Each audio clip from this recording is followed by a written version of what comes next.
नमस्कार दोस्तों, कैसे हैं आप लोग। 23 जनवरी 2023 के डेली एडिटोरियल डिस्कशन में आपका स्वागत है। देखिए, एक दिन लेट आ रहा है ये एडिटोरियल डिस्कशन। आज 24 जनवरी की सुबह सुबह मैं आपको अवेलेबल करवा रहा हूँ। थोड़ा एक्चुअली में मैं वीकेंड पे बाहर गया हुआ था, कुछ काम की वजह से, कुछ ऑफिशियल काम की वजह से, इसलिए मैं वीडियो समय पे अपलोड नहीं कर पाया। तो यहाँ पे मैं कंप्लीट कर देता हूँ एडिटोरियल। करंट अफेयर्स की वीडियो ऑलरेडी कल ही विनीत सर आपको अवेलेबल करवा चुके हैं। इस वीडियो के जस्ट बाद आपको 24 जनवरी का करंट अफेयर्स और एडिटोरियल दोनों मिल जाएगा। अब यहाँ पे कौन कौन से आर्टिकल्स की बात करेंगे, तो पॉलिटिक्स में जो इनकम्पैटिबल गवर्नर वाला फिनोमेना चल रहा है, तमिलनाडु ले लीजिए, केरला ले लीजिए, वेस्ट बंगाल ले लीजिए, पंजाब ले लीजिए, कहीं ना कहीं गवर्नर इलेक्टेड चीफ मिनिस्टर और सरकार के साथ लड़ते नजर आ रहे हैं। तो इस कंटेक्स्ट में एक आर्टिकल है, इसके बारे में बात करेंगे। इंडिया की अर्बनाइजेशन पॉलिसीज में क्या फ्लॉज हैं, उनको यहाँ पे समझने की कोशिश करेंगे। कैसे इंडियन यूनिवर्सिटीज दुनिया की टॉप यूनिवर्सिटीज को ज्वाइन कर सकती हैं, इसको देखेंगे। फिर सोए ऑफ द सीरीज कर्नाटका में इलेक्शन होने वाले हैं, और कर्नाटका में कास्ट बेस्ड और रिलीजन बेस्ड पॉलिटिक्स बहुत इंपॉर्टेंट है। जैसे लिंगायत फैक्शन की तरफ जाना, वीर शैवा फैक्शन की तरफ जाना। तो इस कंटेक्स्ट में अलग अलग पॉलिटिकल पार्टीज, बीजेपी हो, कांग्रेस हो, बाकी पॉलिटिकल पार्टीज हो, रिलीजियस ग्रुप के लीडर्स को अपनी तरफ करके ओवरऑल इलेक्शन को जीतने की कोशिश कर रही हैं। तो सोए ऑफ द सीएस करके एक आर्टिकल है, काफी पॉलिटिकल है, मैंने अलग से इसको डिस्कस नहीं किया है। फिर नेसेसरी पुशबैक और इलेक्शन बगल, ये दो और आर्टिकल है। तो 5 इंपॉर्टेंट आर्टिकल्स हैं, पांचों डिटेल में मैं आपके साथ डिस्कस करूंगा। आगे बढ़ने से पहले वीडियो पे लाइक का बटन दोस्तों, चैनल को अब तक शेयर और सब्सक्राइब नहीं किया कर लीजिए, इंस्टाग्राम पे फॉलो कर लीजिए, आपसे जुड़ने की कोशिश करता हूं, टेलीग्राम को ज्वाइन कर लीजिए, लेक्चर की नोटिफिकेशन और पीडीएफ वहां मिल जाएगी। ज्यादा से ज्यादा लोग लेक्चर को शेयर करने, इस पर्टिकुलर लेक्चर की रिकमेंडेशन को यूट्यूब के एल्गोरिथम में बढ़ाने के लिए मैं रोज इसलिए बोलता हूं, ताकि अगर आप लाइक करना भूल गए तो दबा दो। पहला topic, changing politics, incompatible governors. देखिए क्या बोला जा रहा है। आज की डेट में बहुत सारे राज्य जैसे पंजाब, महाराष्ट्र, केरला, तमिलनाडु, तेलंगाना, वेस्ट बंगाल, झारखंड, दिल्ली, कुछ और राज्य हैं जहां पे कहीं ना कहीं गवर्नर की फंक्शनिंग को लेके न्यूज आती रहती है। कुछ जगहों पे न्यूज बहुत ज्यादा वायरल है, जैसे तमिलनाडु में जो are N Ravi versus Stalin वाला मुद्दा हुआ। कुछ जगहों पे न्यूज उतनी ज्यादा नहीं उठती, बट हाँ कुछ ना कुछ हो रहा है। अब जब भी इलेक्टेड गवर्नर्स और स्टेट की बात आती है, तो कहीं ना कहीं जिन जिन स्टेटों में प्रॉब्लम आ रही है, वहां पे कहीं ना कहीं नॉन भारतीय जनता पार्टी वाली सरकार है।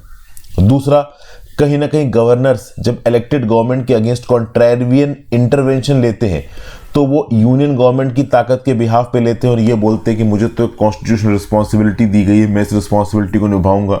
और तीसरा, कई जगहों पे ये देखा जा रहा है कि गवर्नर और इलेक्टेड गवर्नमेंट का जो कॉन्ट्रेरियन स्टांस है वो मीडिया में ओपनली सबके सामने आ रहा है। जैसे कि अभी रिसेंटली तमिलनाडु के गवर्नर साहब ने फ्रंट वोट दिया आर एन रावी के अगेंस्ट। आर एन रावी ने जो थैंक्स एड्रेस के अंदर स्पीच बोलनी थी उसमें चेंजेस किए। इन चेंजेस को नलीफाई करने के लिए स्टालिन साहब ने रेजोल्यूशन पास कर दिया। आर एन रवि साहब बीच में ही वॉकआउट कर गए। इनफैक्ट आर एन रवि साहब के अगेंस्ट भी कुछ स्टेटमेंट्स दे दिए थे स्टालिन साहब ने। तो कुल मिला के कहीं ना कहीं बहुत सारे स्टेट्स में ओपनली गवर्नर और इलेक्टेड सरकार के बीच में लड़ाई होती नजर आई है। कुछ स्टेट्स में जो इसमें बहुत सारे नॉन बीजेपी रिजीम्स भी हैं, वहां पे कहीं ना कहीं गवर्नर ने थोड़ी सैगैसिटी, थोड़ी डिसेंसी दिखाई है इश्यूज को सॉर्ट आउट करने के लिए। अब बात यह है, फिर ऑथर यहां पे बोल रहा है कि इस बात के ऊपर एंडलेस आर्ग्यूमेंट्स हो चुके हैं कि क्या गवर्नर डिस्क्रिशनरी अथॉरिटी एक्सरसाइज कर सकता है, नहीं कर सकता है, कौन से कॉन्स्टिट्यूशनल लीगल प्रोविजंस के अंदर कर सकता है, वगैरह वगैरह यहाँ पे बातें की जाती है। कई बार पॉलिटिकल पार्टीज एक दूसरे को गवर्नर के नाम पे ब्लेम गेमिंग लेती हैं, कई बार बैड प्रेसिडेंट्स को सेटअप किया जाता है। लेकिन ऑथर एंड में यहाँ पे बोल रहा है कि देखिए, धीरे धीरे करके हमारे देश के कॉन्स्टिट्यूशनल सेटअप में राज्यों की ऑटोनॉमी बढ़ रही है। अगर आप देखो तो लेट 1980s के बाद जो हमारा कॉन्स्टिट्यूशनल सेटअप है वो उतना नहीं बदला है, लेकिन स्टेट की ऑटोनॉमी कहीं ना कहीं बढ़ती जा रही। अब अलग अलग इलाकों में स्टेट की डिसीजन मेकिंग पावर बढ़ रही है। जब से इकोनॉमी का लिबरलाइजेशन हुआ है, नई पॉलिटिकल पार्टीज उठ के आई, जैसे बहुत सारी रीजनल पॉलिटिकल पार्टीज उठ के आई हैं। तमिलनाडु के अंदर जब देश आज़ाद हुआ था तो कांग्रेस की सरकार बनी थी, लेकिन बाद में द्रविड़ मुनेत्र कज़ागम, उसके बाद ऑल इंडिया अन्ना द्रविड़ मुनेत्र कज़ागम, इस प्रकार की पार्टीज आई। उत्तर प्रदेश के अंदर बहुजन समाजवादी पार्टी, झारखंड के अंदर झारखंड मुक्ति मोर्चा, कितनी सारी पॉलिटिकल पार्टीज आई जिन्होंने अपना नाम किया है, लोगों के बीच में अपनी पहचान बनाई है। और ये पॉलिटिकल पार्टीज चूंकि रीजनल है अपने कैरेक्टर में, तो कहीं ना कहीं इन्होंने लोकल कंसर्न्स को अपनी पॉलिसी मेकिंग में इन्वॉल्व किया। फिर 73rd और 74th अमेंडमेंट एक्ट आया संविधान का, जिसमें लोकल गवर्नेंस की बात की गई, पावर्स को कहीं ना कहीं पंचायत और म्यूनिसिपैलिटीज तक पहुंचाने की कोशिश की गई। पीवी नरसिम्हा राव जी के समय पे जो फाइनेंस मिनिस्टर थे, वित्त मंत्री थे मनमोहन सिंह साहब, इन्होंने इकोनॉमिक रिफॉर्म्स को इनिशिएट किया। तो कहीं ना कहीं इन सारी फैक्टर्स की वजह से जो राज्यों की ऑटोनॉमी है वो बढ़ी है। अब ऑटोनॉमी बढ़ी है इसका मतलब ये नहीं है कि राज्यों ने केंद्र की सरकार की ताकत को कम कर दिया, बट कहीं ना कहीं राज्य की सरकार सप्लीमेंट कर रही है यहाँ पे केंद्र की ताकतों को। केंद्र का भी काम है लोगों के लिए काम करना, राज्य का भी काम है लोगों के लिए काम करना, बट ब्रॉडली राज्य की सरकारों की रिस्पॉन्सिबिलिटी भी यहाँ पे बढ़ती हुई नजर आ रही है। और इससे इसको पुश मिला है एक और फैक्टर की वजह से कि अलग अलग राज्यों में जो रीजनल लीडरशिप है वो काफी स्ट्रांग हो रही है। रीजनल लीडरशिप मतलब हर राज्य के अंदर एक ऐसा इंडिविजुअल उठ के आ रहा है जिसके साथ उस राज्य के लोग अपने आप को एसोसिएट करते हैं और फिर वो राज्य के पॉलिसी पैरामीटर्स को अपनी सरकार के थ्रू एड्रेस करने की कोशिश करता है। पॉलिटिकल पार्टीज के उदय की बात की जाए तो अगर आप देखो तो कांग्रेस की पॉलिटिक्स को ओवरऑल इंडिया में काउंटर करने के लिए बीजेपी पार्टी का राइज हुआ और बीजेपी पार्टी समय पे काफी अच्छी चल भी रही है। यहाँ पे थोड़ा बहुत आइडियोलॉजिकल और हिंदुत्व वाला एजेंडा भी लिखा हुआ है।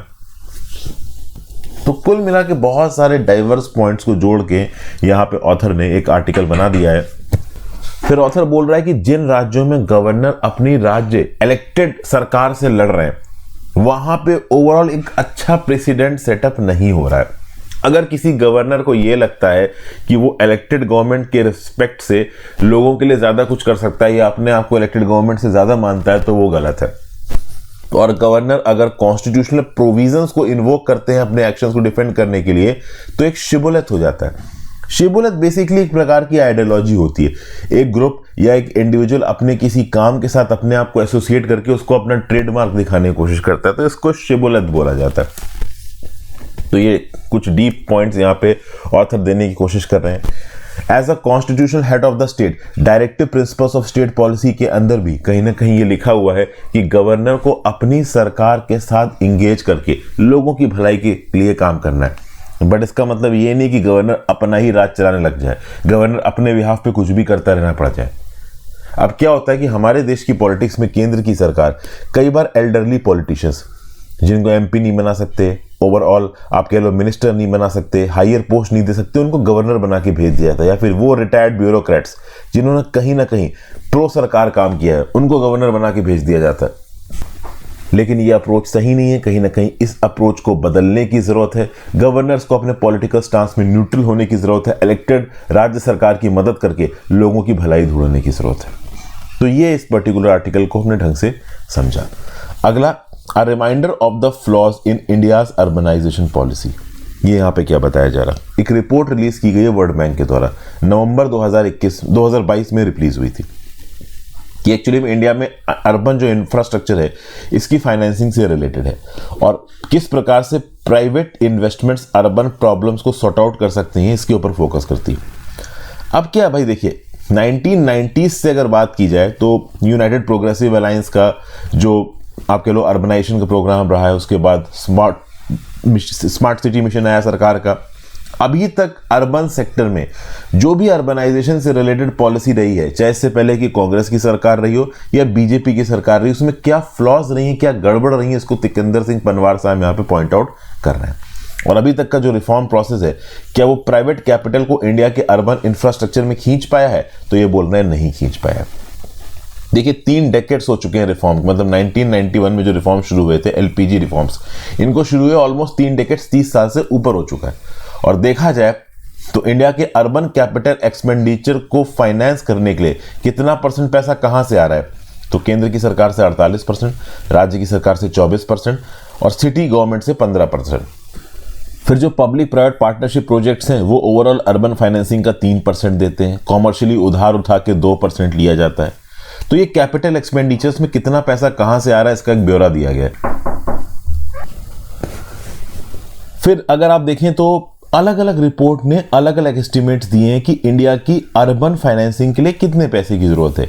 जैसे ईशर जज अहलूवालिया रिपोर्ट बोलती कि बाय 2030 इंडिया को 39.2 लाख करोड़ लगेंगे अर्बन कैपिटल फाइनेंसिंग के लिए। 11th 5 ईयर प्लान के एस्टिमेट्स बोलते थे बेसिक सर्विसेज के लिए 1,29,337 करोड़, अर्बन ट्रांसपोर्ट के लिए 1,32,590 करोड़ और हाउसिंग के लिए 1,32,590 करोड़।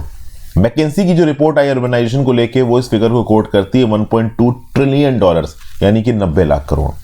वर्ल्ड बैंक का एस्टिमेट ये बोलता है कि इंडिया को बढ़ती आबादी को टैकल करने के लिए 840 बिलियन डॉलर्स की अर्बन कैपिटल फाइनेंसिंग जरूरत है, लगभग 70 लाख करोड़, जिसमें हर साल कम से कम 55 बिलियन डॉलर्स की तो अर्बन फाइनेंसिंग होनी चाहिए। अब अगर इन रिपोर्ट्स के एस्टिमेशन को भारत सरकार के प्रोविजंस और प्रोग्राम के साथ कंपेयर किया जाए तो भारत सरकार ने बहुत से फ्लैगशिप प्रोग्राम बना रखे हैं। Smart city mission, Atal mission for rejuvenation, urban transformation AMRUT, फिर PMAY प्रधानमंत्री आवास योजना। अब अगर इन प्रोग्राम्स का कंबाइंड क्वांटम कंपेयर किया जाए अगले 5 सालों का तो निकल के आता है 2 लाख करोड़। अब बात हो रही है 840 बिलियन डॉलर 70 लाख करोड़ की, सालाना 55 मिलियन डॉलर्स। तो 55 बिलियन डॉलर्स अगर 1 बिलियन डॉलर को 80 रुपए के कन्वर्जन रेट के हिसाब से 8,000 करोड़ रुपए बोला जाए तो 55 इंटू 8 कितना हो गया? 4,40,000 करोड़ रुपया। तो 4,40,000 करोड़ रुपया तो हमें सालाना चाहिए वर्ल्ड बैंक के हिसाब से अर्बन कैपिटल एक्सपेंडिचर के लिए, और हम अगले 5 सालों में ओवरऑल कितना अलॉटमेंट करके बैठे हैं? 2 लाख करोड़। वो भी पूरा आ पाएगा कि नहीं आ पाएगा पता नहीं। तो इस कंटेक्स्ट में जितनी रिक्वायरमेंट है और जितनी हम सप्लाई दे रहे हैं उसमें एक बड़ा मिसमैच आ रहा है। अब इस मिसमैच को कैसे रिजॉल्व किया जा सकता है? तो ऑथर यहां पे सॉल्यूशन दे रहा है improving the fiscal base and credit worthiness of Indian cities. Bharat की जो शहर है उनके पास एक बॉइंट रेवेन्यू बेस होना चाहिए, मतलब खुद का पैसा कमाने का तरीका, और उस खुद के पैसे से जो उस शहर की सर्विसेज हैं उनका खर्चा उठाया जा सकता है। तो इसके लिए अब क्या यहाँ पे सजेशंस दिए गए हैं? प्रॉपर्टी टैक्सेस को बढ़ा दो, यूजर फीस को बढ़ा दो, सर्विस चार्जेस को बढ़ा दो, लेकिन अब इन सब चीजों में बड़ी परेशानी है। इस पर्टिकुलर रिपोर्ट में यह भी पॉइंट आउट किया गया है कि इंडिया का जितना भी सरकारी रेवेन्यू आता है, जो भी टैक्स वगैरह आता है, वो 85% तो शहरों से आता है। शहरों में रहने वाले लोग ही तो इकोनॉमिक एक्टिविटी को ड्राइव कर रहे हैं, शहरों में रहने वाले लोग ही तो टैक्स दे रहे हैं सरकार को।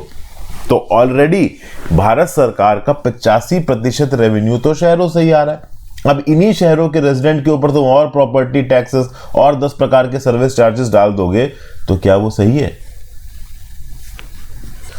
तो वर्ल्ड बैंक यहां पे एम्फेसिस कर रहा है कि भैया जो भी अर्बन इलाकों में यूटिलिटी निकल के आ रही है उसके लिए आप अर्बन रेजिडेंट पे पैसा चार्ज करो। ये जो पर्टिकुलर 840 बिलियन डॉलर का एस्टिमेट दिया ना जो वर्ल्ड बैंक ने अपनी इसी रिपोर्ट में, वर्ल्ड बैंक ने ये भी बोला है कि भैया अर्बन रेजिडेंट्स के ऊपर आप और पैसा चार्ज करिए, यूटिलिटीज के रिस्पेक्ट में, टैक्सेस के रिस्पेक्ट में। लेकिन हम ये भी देख रहे हैं कि अर्बन सिटीजन्स ऑलरेडी बहुत सारा रेवेन्यू का पैसा कंट्रीब्यूट कर रहे हैं। तो इस केस में क्या किया जाए? तो कुछ अल्टरनेटिव पाथ यहां पे बताए गए। अल्टरनेटिव पाथ ये है कि हमें टॉप टू बॉटम अप्रोच नहीं देखनी है, बॉटम टू टॉप अप्रोच देखनी है। आज की डेट में बहुत ज्यादा टेक्नोसेंट्रिक सॉल्यूशन पे फोकस किया जा रहा है, हाई कैपिटल इंटेंसिव टेक्नोलॉजीज को हर चीज का सॉल्यूशन माना जा रहा है। हर चीज का सॉल्यूशन वो नहीं है। जरूरी ये है कि हम ग्राउंड लेवल पे लोगों के साथ इंगेज करें, उनकी नीड्स को आइडेंटिफाई करें। और वो कैसे किया जा सकता है? म्यूनिसिपैलिटीज के थ्रू, म्यूनिसिपल कॉर्पोरेशन के थ्रू, जो कि 74th अमेंडमेंट एक्ट के थ्रू बनाई गई है। अभी रिसेंटली नेशनल टास्क फोर्स बनाई गई थी जिसने रिव्यू किया 74th कॉन्स्टिट्यूशन अमेंडमेंट एक्ट को, और ये लीड कर रहे थे KC शिवरामकृष्णन साहब। इसमें बहुत से आइडियाज दिए गए लोगों को एम्पावर करने के लिए। शहरों की सरकारों के पास सब्जेक्ट्स दिए जाएं ओवरऑल मैनेजमेंट के लिए।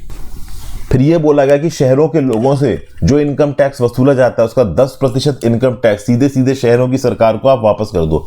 अब सोचो दोस्तों, इनकम टैक्स सीधे केंद्र की सरकार के पास आता है और फिर वो बढ़ जाता है ओवरऑल जो भी फाइनेंस कमीशन की रिकमेंडेशन होती है उसके हिसाब से राज्यों के साथ। क्या कभी आप ये एक्सपेक्ट कर सकते हो कि मुंबई में या दिल्ली में रहने वाले जितने भी रेजिडेंट्स जितना भी इनकम टैक्स देते हैं उसका 10% उस पर्टिकुलर सिटी की म्युनिसिपल कॉर्पोरेशन को दे दिया जाए? ये तो अपने आप में म्युनिसिपल कॉर्पोरेशन को बहुत ज्यादा एम्पावर करने वाली बात हो जाएगी।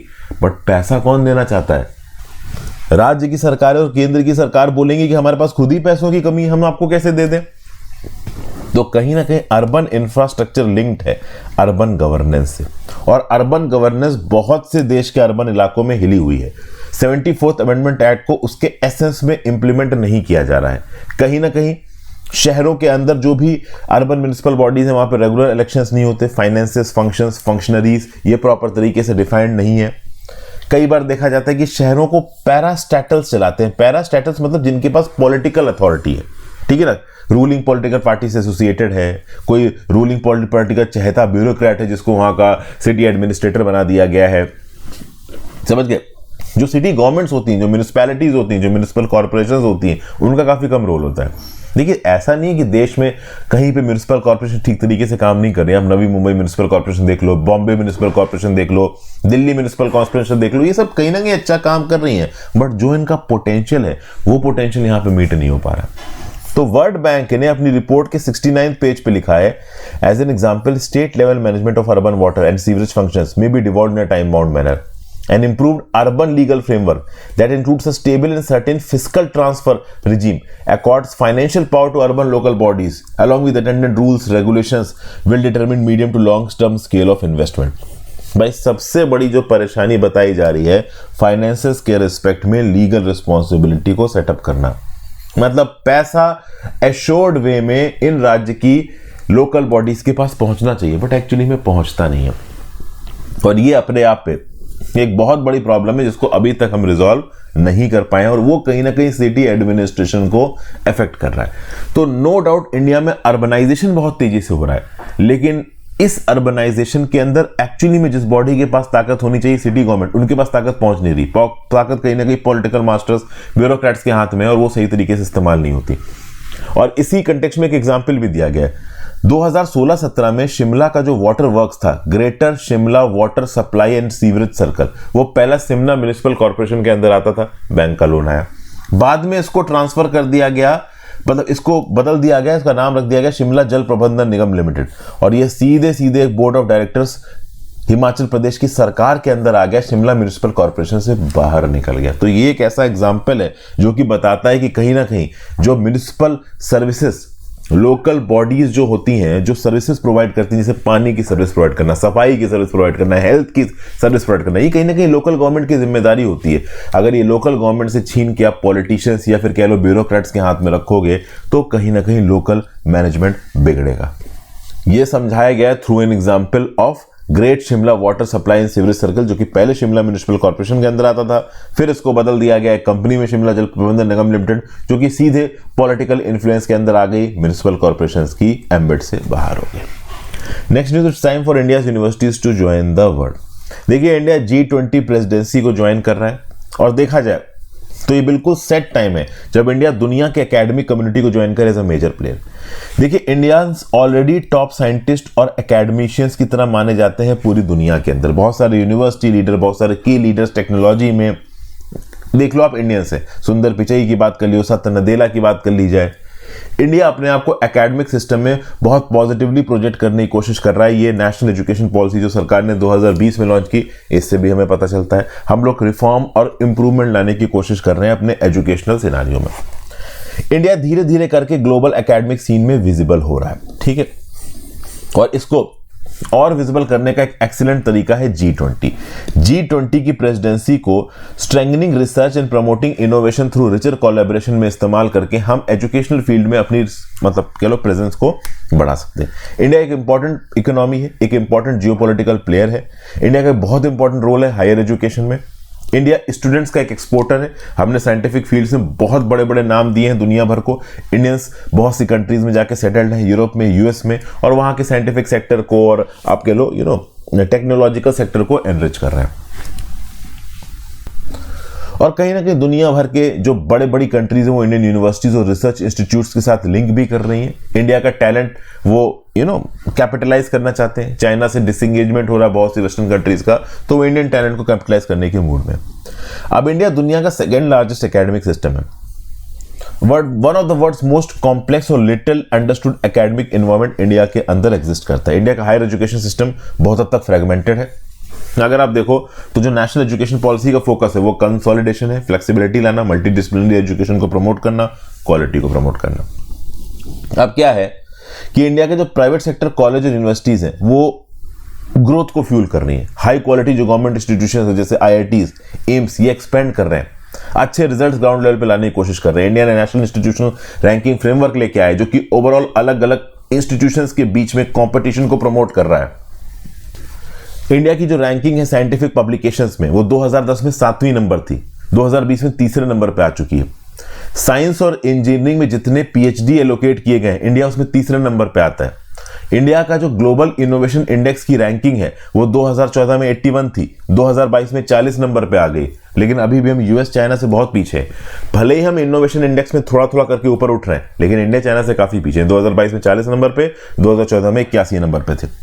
फिर अगर आप देखो तो इंडिया के educational institutions at par perform नहीं कर पा रहे। इंडिया का टॉप नंबर का अगर एजुकेशनल इंस्टीट्यूशन है वो है इंडियन इंस्टीट्यूट ऑफ साइंस। 2023 की टाइम्स हायर एजुकेशन रैंकिंग के हिसाब से 251 से 300 की रैंकिंग में आता है। फिर उसके बाद के जो टॉप 75 इंस्टीट्यूशंस हैं इंडिया के, वो तो और नीचे आते हैं रैंकिंग में।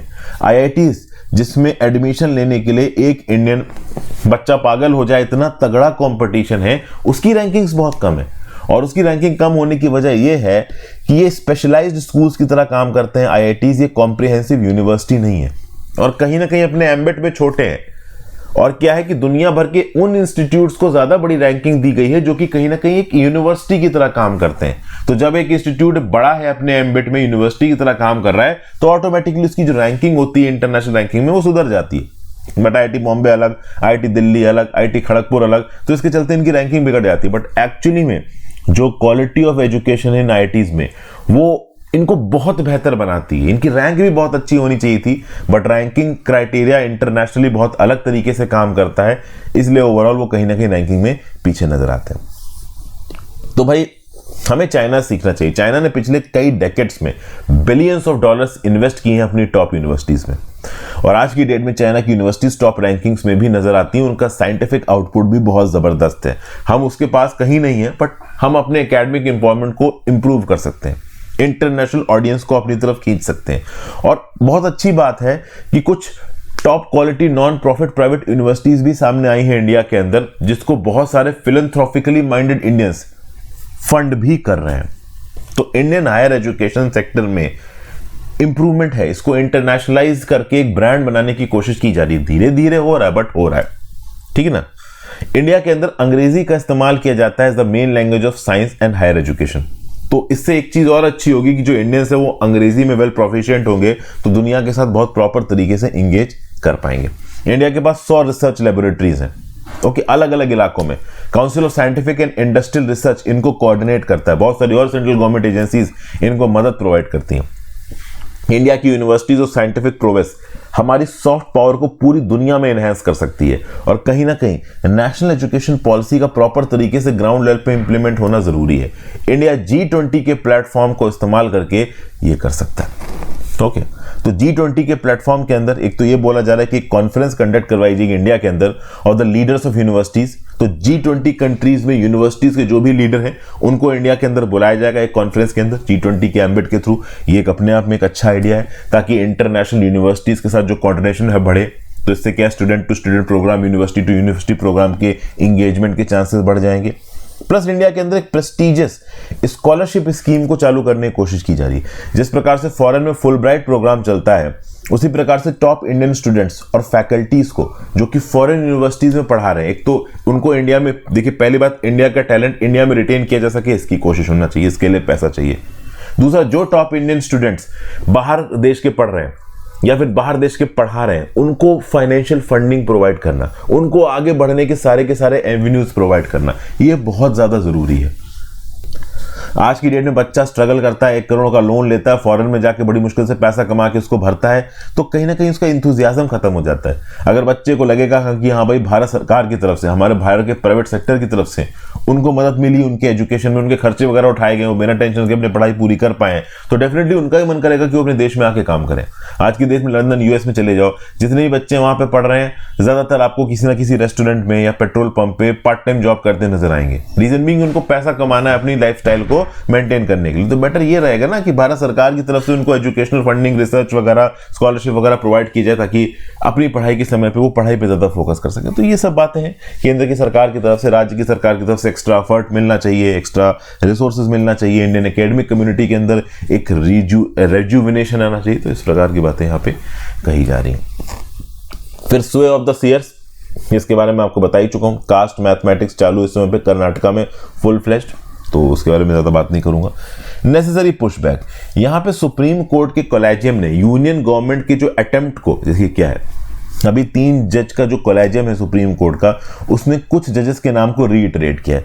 जैसे कि सौरभ कृपाल जो लॉयर है दिल्ली हाई कोर्ट के सीनियर लॉयर, ये ओपनली इन्होंने अपने आप को ग्रे डिक्लेयर किया है। इनको दिल्ली हाई कोर्ट में जज बनाने के लिए फिर से रिकमेंडेशन दी है कॉलेजियम ने। उसी प्रकार से आर जॉन सत्यम को मद्रास हाई कोर्ट में और सोमाशेखरम सुंदरम को बॉम्बे हाई कोर्ट में अपॉइंट करने के लिए केंद्र की सरकार से बोला है सुप्रीम कोर्ट के कॉलेजियम ने। और सुप्रीम कोर्ट के कॉलेजियम ने उन रीजंस को यहां पे आप कह लो लाइव कर दिया, लोगों के सामने रख दिया, जिसके बेसिस पे केंद्र की सरकार ने सुप्रीम कोर्ट के कॉलेजियम को रिजेक्ट किया था। जैसे फॉर एग्जांपल, ये न्यूज मैंने अलग से एक वीडियो में भी कवर की थी कि सौरभ कृपाल साहब ओपनली गे हैं, तो इस कंटेक्स्ट में सौरभ कृपाल साहब के अपॉइंटमेंट को कंटेस्ट किया गया। सौरभ कृपाल साहब के जो पार्टनर हैं वो एक स्विस नेशनल है, स्विट्जरलैंड की सरकार के लिए काम कर रहे हैं, तो ये एक लीगल क्वेश्चन उठाया गया रॉ की तरफ से। तो इस बात को लेके सुप्रीम कोर्ट के कॉलेजियम ने रिफ्यूट कर दिया, बोला कि गे होना कहीं ना कहीं आपके ऊपर किसी भी प्रकार की कॉन्स्टिट्यूशनल इन्फॉर्मिटी को इंपोज नहीं कर सकता। किसी फॉरेन स्पाउस के साथ रिलेशन में रहना ये जरूरी नहीं है कि आपको इनएलिजिबल करा दे किसी पर्टिकुलर पोस्ट के लिए। ऐसे बहुत से कॉन्स्टिट्यूशनल फंक्शनरी देखे गए हैं पहले जिनके फॉरेन स्पाउसेस थे। तो सेक्सुअल प्रेफरेंसेस के बेसिस पे एक कैंडिडेट की कैंडिडेचर को रिजेक्ट करना एक मीडियल माइंडसेट को दिखाता है। तो सुप्रीम कोर्ट के कॉलेजियम ने केंद्र की सरकार के एप्रीहेंशंस को रिजेक्ट करके सही किया। फिर ओवरऑल जो बाकी 2 जजेस हैं उन्होंने ऑनलाइन एक एंटी गवर्नमेंट स्टांस लिया, कुछ ट्वीट कर दिया, कुछ सोशल मीडिया पे पोस्ट डाल दिए। तो इस प्रकार की रीजंस की वजह से अगर केंद्र की सरकार इनके अपॉइंटमेंट को ब्लॉक करती है तो एक बड़ा ही ओवरटली पॉलिटिकल व्यू पॉइंट नजर आता है और ये देखा जाएगा एक गवर्नमेंट इंटरफेरेंस की तरह, जुडिशियल इंडिपेंडेंस को थ्रेट करने का एक तरीका। तो इस प्रकार की बातें यहां पे बोली जा रही। तो बेसिकली ऑथर यहां पे रिफ्यूट कर रहा है उन बेसिसेस को जिन बेसिसेस पे हाई कोर्ट के जजेस के अपॉइंटमेंट को केंद्र की सरकार ने मना किया। तो गे होना या फिर सोशल मीडिया पे एंटी गवर्नमेंट ट्वीट डालना, एंटी गवर्नमेंट स्टांस लेना, ये आपकी फ्रीडम ऑफ स्पीच का पार्ट है। ओवरऑल सरकार इन प्रीमाइसेस पे अगर किसी के कैंडिडेचर को रिजेक्ट करती है तो गलत मैसेज जाता है। नेक्स्ट न्यूज, इलेक्शन बगल, BJP will continue its experiments with regional parties in north east. तो भैया नॉर्थ ईस्ट रीजन में मेघालय, नागालैंड और त्रिपुरा में होने वाले हैं इलेक्शंस। नई असेंबलीज चुनी जाएंगी। Bharatiya Janata party at stake है। त्रिपुरा में ऑलरेडी ये पावर बना के रखे हुए हैं और बाकी 2 स्टेट्स में भी कोalition में भारतीय जनता पार्टी ने सरकार बना रखी। जैसे मेघालय में बीजेपी चीफ मिनिस्टर कॉनरेड के संगमा, जिनकी पॉलिटिकल पार्टी है नेशनल पीपल पार्टी एनपीपी, इसके साथ अलायंस में है। ठीक है। फिर जो चीफ मिनिस्टर हैं आपके नेफ्यू रू, नेशनल डेमोक्रेटिक प्रोग्रेसिव पार्टी के नागालैंड में, उसके साथ भी बीजेपी ने किसी तरह का अलायंस बना रखा है। कांग्रेस आज की डेट में नॉर्थ ईस्ट में एग्जिस्ट करती है, लेकिन धीरे धीरे करके उसका जो वर्चस्व है वो कम हो रहा है। नॉर्थ ईस्ट के अंदर अगर आप देखो तो नागालैंड से ऑलमोस्ट कांग्रेस गायब हो चुकी है। त्रिपुरा में थोड़ा बहुत एग्जिस्टेंस है, टिकने की कोशिश कर रही है बट टिकना मुश्किल हो रहा है। और तृणमूल कांग्रेस ने कांग्रेस का जीना मुश्किल कर रखा है मेघालय के अंदर। तो क्या होगा क्या नहीं होगा, देखिए जो रीजनल पॉलिटिकल पार्टीज है नॉर्थ ईस्ट के अंदर वो केंद्र की सरकार के साथ अलाइन होने की कोशिश कर रही है, क्योंकि केंद्र की सरकार से बहुत सारा फाइनेंशियल इंसेंटिव और बहुत प्रकार का इंसेंटिव आता है। कहीं ना कहीं त्रिपुरा के अंदर 2018 में लेफ्ट फ्रंट रूल को हटा के बीजेपी का कोalition में आना, गठबंधन में आके सरकार बनाना, ये अपने आप में एक बहुत बड़ी बात थी। लेकिन फिर भी त्रिपुरा के अंदर कुछ ना कुछ इलेक्टोरल अनसर्टेनिटी रही है। जो पहले चीफ मिनिस्टर थे बिप्लब कुमार देब साहब, उनकी जगह आ गए मानिक साहा साहब। मानिक साहा डेंटल सर्जन थे। 2022 में मानिक साहा को चीफ मिनिस्टर बनाया गया ताकि वो जो भी मतलब पार्टी की पॉपुलैरिटी है बीजेपी की उसको कम होने से रोकें। फिर त्रिपुरा में त्रिपुरा मोथा करके एक रीजनल पॉलिटिकल पार्टी आई है जिसने Tripura tribal areas autonomous district council के पोल्स को खींच लिया। तो मतलब अभी भी त्रिपुरा के अंदर पॉलिटिकली चीजें काफी एक्टिव है। दूसरी पॉलिटिकल पार्टीज अपना वर्चस्व बढ़ा सकती हैं, बीजेपी के हाथ से पावर जा सकती है। फिर अगर बात करो तो नॉर्थ ईस्ट के अंदर तृणमूल कांग्रेस भी अपना एमिट बढ़ाने की कोशिश कर रही। मेघालय के 12 कांग्रेस के एमएलए तृणमूल कांग्रेस के जाके मिल गए थे 2021 में। तृणमूल कांग्रेस को कहीं ना कहीं मेघालय में एक बंगाली पार्टी समझा जाता है, बट फिर भी तृणमूल कांग्रेस की पॉपुलैरिटी मेघालय के एक बड़े हिस्से में बहुत ज्यादा है। गारो हिल्स नाम का जो हिस्सा है मेघालय में, वहां पे तृणमूल कांग्रेस काफी पॉपुलर है। नागालैंड के अंदर बीजेपी ने एनडीपीपी के साथ अलायंस बना लिया है। तो इलेक्टोरल पॉलिटिक्स जो है नॉर्थ ईस्ट की काफी एक्टिव है। अब इस एक्टिव पॉलिटिक्स में बीजेपी फिर से जीत के आएगा? क्या कांग्रेस का जो घटता हुआ इन्फ्लुएंस है वो थोड़ा इंप्रूव होगा? रीजनल पॉलिटिकल पार्टीज किस प्रकार से परफॉर्म करेंगी? नागालैंड के अंदर के इससे और बहुत मुश्किल है, क्योंकि नागालैंड के अंदर जो कोनियाक यूनियन है, एक एपेक्स ट्राइबल बॉडी है, वो फ्रंटियर नागालैंड बनाने की बात कर रही है। तो पॉलिटिकल डिसेंशंस नॉर्थ ईस्ट की ट्राइबल सोसाइटी में बहुत ज्यादा है, फिर चाहे वो नागालैंड हो, मेघालय हो, त्रिपुरा हो। अब इसमें इलेक्टोरल रिजल्ट क्या रहने वाला है, ये जब रिजल्ट्स आएंगे इलेक्शन के तब पता चलेगा। So thank you for watching friends. Video को लाइक और शेयर कर दीजिएगा। आई होप आपको लेक्चर सुनने में मजा आया हो। अपने व्यू पॉइंट नीचे कमेंट बॉक्स में देखी जाइएगा। Good bye.